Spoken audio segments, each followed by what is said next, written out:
ஸ்ரீமதே ராமானுஜாய நமஹ. ஹரே ராம ராம ராம ஹரே ஹரே, ஹரே கிருஷ்ண கிருஷ்ண கிருஷ்ண ஹரே ஹரே. ஸோ இன்றைக்கி என்ன சொல்லான்னு பார்த்தேன்னா, நான் முதல்ல சில கேள்விகள் இந்த 2 கேள்விகள் அது திரும்பவும் நிறைய தடவை. ஸோ நிறைய பேருக்கு அந்த கேள்விகள் இருக்கும். ஸோ அதை பற்றி முதல்ல சொல்லிவிட்டு அப்புறம் அந்த சக்குபாய் கதைக்குள்ளே போகிறேன்.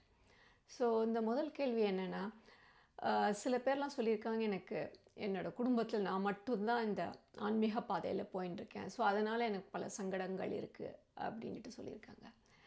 ஸோ பக்தியிலே எப்போவுமே பக்தி பண்ணும்போது அது ஒரு கைண்ட் ஆஃப் ஒரு முட்டுக்கட்டை, ஒரு கைண்ட் ஆஃப் ஒரு எதிர்ப்பு மாதிரி பகவானே ஏற்படுத்தி வச்சுருக்கார். அந்த மாதிரி இருந்தால் தான் நம்மளுக்கு பக்தி வளரும்.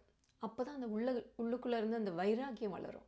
நம்மளுக்கு எப்போவுமே ஒரு ஒரு முட்டுக்கட்டை இருந்தால் தான் நிறைய வளரும். ஒரு பர்டிகுலர் இது பக்தி, எஸ்பெஷலி பக்தி எப்போவுமே நம்ம இன்னும் நிறைய பக்தி பண்ணணும்னு தோணும். அதுதான் அது ஒரு நேச்சுரல் இன்ஸ்டிங் நம்மளுக்குள்ள அது. ஸோ அதனாலேயே பண்ணி வச்சுருக்கார் பகவான் அந்த மாதிரி ஒரு இடையூறுகளை. பல பக்தர்களுக்கும் அந்த மாதிரி தான் இருந்தது.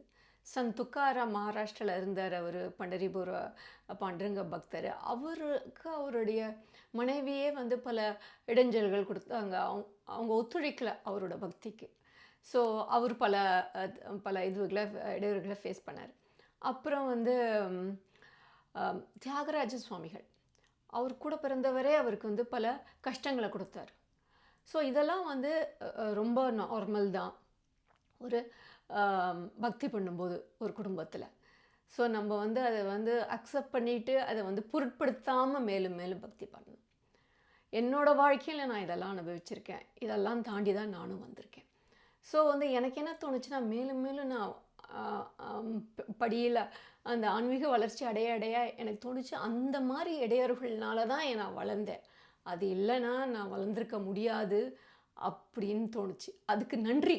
அந்த மாதிரி ஒரு இதுக்கு நான் நன்றி சொல்ல ஆரம்பித்தேன். அந்த மாதிரி எனக்கு பகவானே எனக்கு கொடுத்துருக்காரு அப்படின்னு எனக்கு தோணுச்சு எனக்கு. ஸோ அதுதான் உண்மை.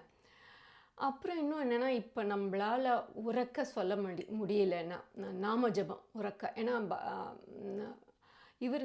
குருநாதர் என்ன சொல்லியிருக்காருன்னா, எப்போவுமே முக்கியமானது நாம ஜபம் உறக்க லவுடாக தான் சொல்லணும். அப்போ தான் அதுக்கு இனிஷியல் ஸ்டேஜில் அதுதான் ரொம்ப இம்பார்ட்டன்ட். மானசீகமாக பின்னாடி காலத்தில் அது தானாக மானசீகமாக ஓட ஆரம்பிச்சிடும். ஸோ நம்ம இனிஷியலாக முக்கியமாக உறக்க சொல்லணும். நம்ம உறக்க சொல்ல முடியலன்னா அட்லீஸ்ட் அந்த லிப் மூமெண்ட், அதாவது சத்தம் இல்லாமல் வெறும் வாயை மட்டும் அசைச்சா கூட அந்த மந்திரத்தை ஜபத்தை சொல்லிவிட்டு அப்படி கூட வாய் மூலமாக கூட சத்தம் இல்லாமல் சொல்ல முடியும், ஜபம் பண்ணணும். அது கூட ஒரு இது நம்மளுக்கு மற்றவங்கள டிஸ்டர்ப் பண்ண வேணாம், அப்படி கூட பண்ணலாம். ஸோ அதை நம்ம ஞாபகம் வச்சுக்கணும்.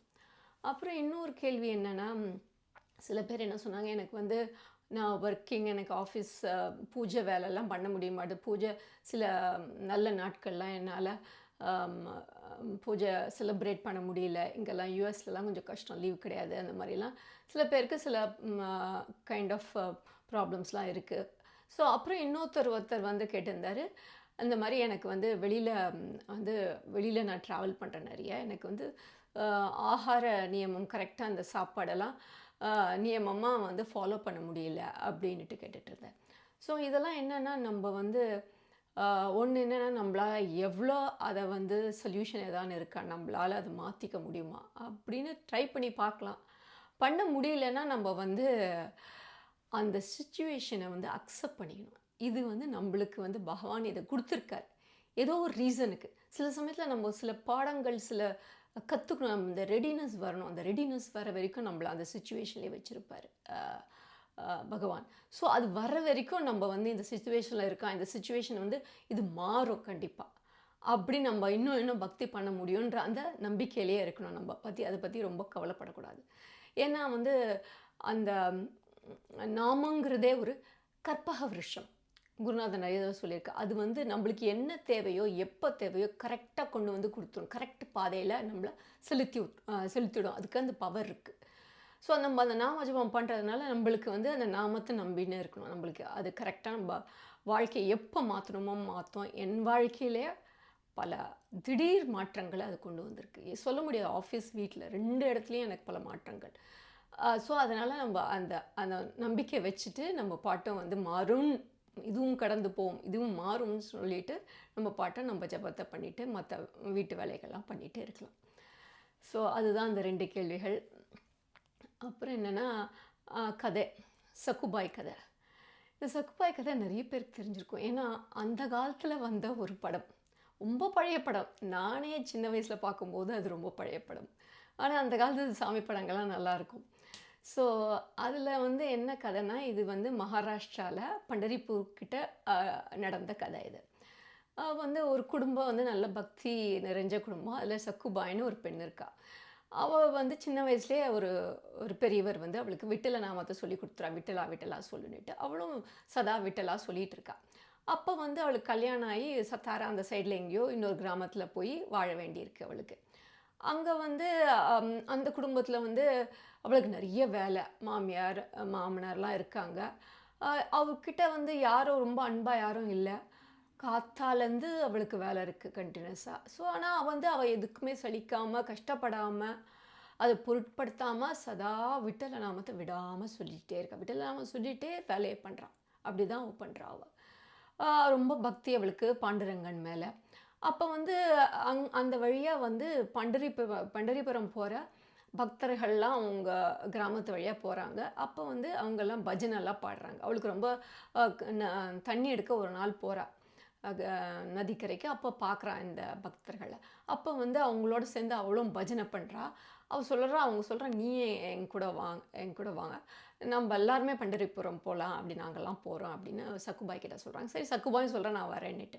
ஆனால் இவன் இந்த மாதிரி பஜனை பண்ணிகிட்டு இருக்கான்னு போய் வீட்டில் சொல்லிடுறாங்க. ஸோ என்ன பண்ணுறாங்க, வீட்டில் எல்லோரும் வந்து அவளை வந்து வெளியில் போக விடாமல் தூணில் கட்டி வச்சிடுறாங்க சக்குபாயை. அவளுக்கு வருத்தமாக இருக்க, இந்த மாதிரி நம்ம போகலான்னு நினச்சோமேன்ட்டு பண்டரிபுரம். அப்போ வந்து பாண்டுரங்கனே பார்க்குறா, இப்படி ஒரு பக்தே நம்மளுக்கு அப்படின்ட்டு அவருக்கே மனசு உருகுது. அவரே வந்து ஒரு பெண் வேடத்தில் வந்து அவளுக்கு அந்த கயிறெல்லாம் கட்டி எடுத்து விட்டுறார். கயிறெல்லாம் எடுத்து விட்டுட்டு அவர் சொல்ல, நீ போ பண்டரிபுரம், நான் பார்த்துக்கிறேன் அப்படின்ட்டு அவர் போக சொல்லிடுறாரு சக்குபாயை சந்தோஷமாக போய் அந்த பக்தர்களோட போகிறா. எல்லோரும் பஜனை பண்ணிகிட்டே போகிறாங்க. அவள் பக்தி எல்லோரும் பார்க்குறாங்க, இந்த மாதிரி ஒரு பக்தி இருக்கேன்னுட்டு. அவள் போய் அங்கே வந்து பண்டரிபுரம் போகிறா.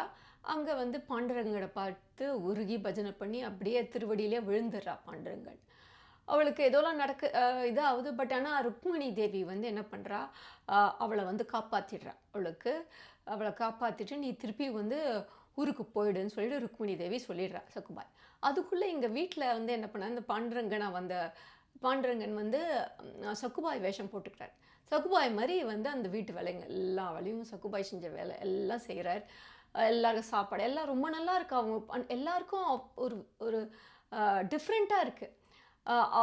ரொம்ப அன்பாக இருக்காங்க. மாறி போயிடுது, அவங்களோட ஆட்டிடியூடே மாறி போயிடுது. அன்பாக பழகுறாங்க. அவள் சாப்பாடு எது பண்ணாலும் அவ்வளோ நல்லா இருக்குது. ஸோ இந்த மாதிரி போயிருக்கு. அப்போ வந்து சக்குபாய் வந்து அங்கேருந்து திரும்பி வரா. அவங்களுக்கு ஒன்றும் புரியல. ஆனால் வந்து பகவான் புரிஞ்சிட்டு பகவான் வந்து மறைஞ்சிடுறாரு பாண்டுரங்கன். அப்புறம் அவங்களுக்கு எல்லாரும் புரியுது, வந்து இத்தனை நாளைக்கு இருந்தது பாண்டுரங்கனே வந்து இருந்தார் அப்படின்னு புரிஞ்சுக்கிறாங்க. சக்குபாய் என்ன மாதிரி பக்தை அப்படிங்கிறதே புரிஞ்சுக்கிறாங்க. அப்புறம் அவங்க எல்லாம் வந்து அவளை வந்து சக்குபாயை நல்லபடியாக வச்சுருக்காங்க. ஸோ நான் இந்த கதை நான் ஏன் சொல்லணும்னு நினச்சேன்னா, ஏன்னா சக்குபாய்ங்கிறவ வந்து ஒரு சாதாரண ஒரு ஃபேமிலி லைஃப்பில் இருந்த ஒரு பெண். ஸோ அவள் சதா நாம ஜபம் பண்ணி பகவானுடைய பிரீத்திக்கு ஆளானா அவரே அடைஞ்சா. ஸோ அதனால் நம்ம எல்லாரும் நாம ஜபம் பண்ணி கண்டிப்பாக அந்த மாதிரி பக்தியை நம்ம வளர்த்துக்க முடியும் அப்படின்னு சொல்கிறதுக்கு தான் அந்த கதையை சொன்னேன். ஸோ இதோட இன்றைக்கி முடிச்சுக்கிறேன். அடுத்த எபிசோடில் ஒரு புது அனுபவத்தை ஷேர் பண்ணுறேன். ஹரே கிருஷ்ணா.